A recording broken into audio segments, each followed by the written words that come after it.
segala pujian, hormat serta syukur kekal selamanya.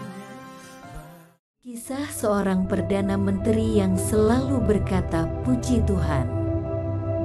Di sebuah kerajaan di Persia hiduplah seorang perdana menteri yang selalu bersyukur dalam segala situasi. Dia selalu berkata puji Tuhan. Raja tertarik memilihnya menjadi pemimpin atas menteri-menterinya karena sikapnya yang rendah hati dan takut akan Tuhan. Kemanapun sang raja pergi, di situ pula sang perdana menteri berada. Sering sekali sang raja dan perdana menterinya ini pergi berburu berdua. Sang perdana menteri tidak hanya sebagai pembantu raja saja, tetapi lebih dari itu, sudah seperti sahabat dan keluarga raja. Raja sangat mengasihi perdana menterinya ini. Sampai suatu ketika sang raja sedang asyik menikmati keindahan taman istana, dan ops, aduh, sang raja berteriak kesakitan. Ternyata jari telunjuk sang raja sobek tergores duri bunga mawar yang tajam. Sang perdana menteri yang saat itu berada tak jauh dari raja, langsung cepat-cepat menghampiri sang raja.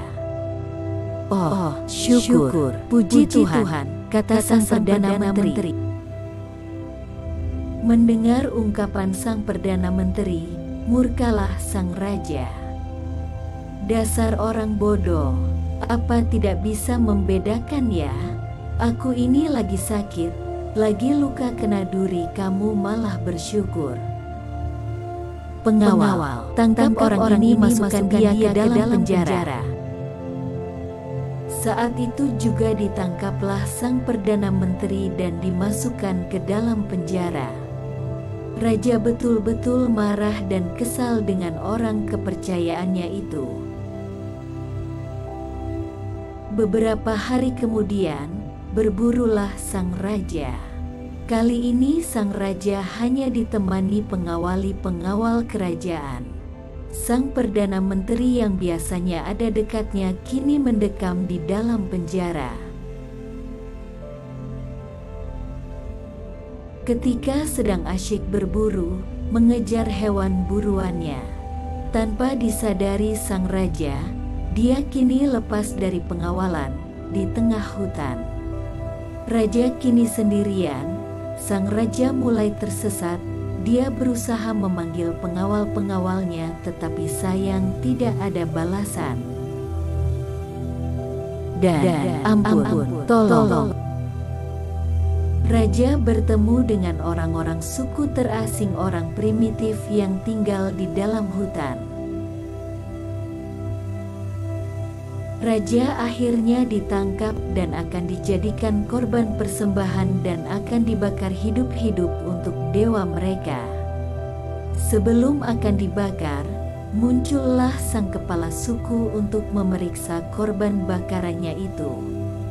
Diperiksa mulai dari rambut sampai ujung kaki, namun baru sampai di bagian tangan.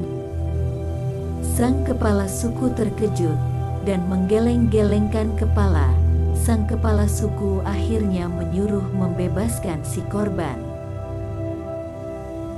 Sang raja tidak jadi dijadikan korban karena kepala suku menilai tidak layak, karena ada cacat, ada luka di tangannya.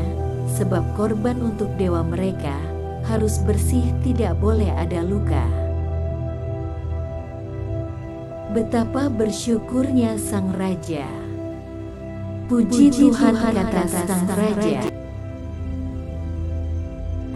Raja diantar pulang oleh orang-orang suku primitif. Sesampai di istana, raja langsung berlari ke penjara menemui sahabat terbaiknya itu. Tanpa banyak bicara, sang raja memeluk sang perdana menteri yang tampak kebingungan dengan sikap rajanya itu. Raja meminta maaf sambil menangis. Raja menceritakan apa yang barusan ia alami. Puji Tuhan, haleluya, Tuhan itu baik, kata sang perdana menteri. Hal apa yang kita belajar dari cerita ini?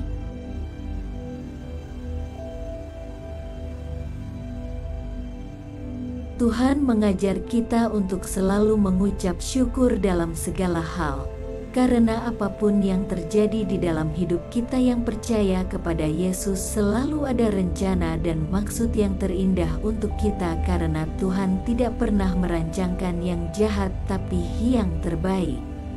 Tuhan Yesus memberkati kita semua.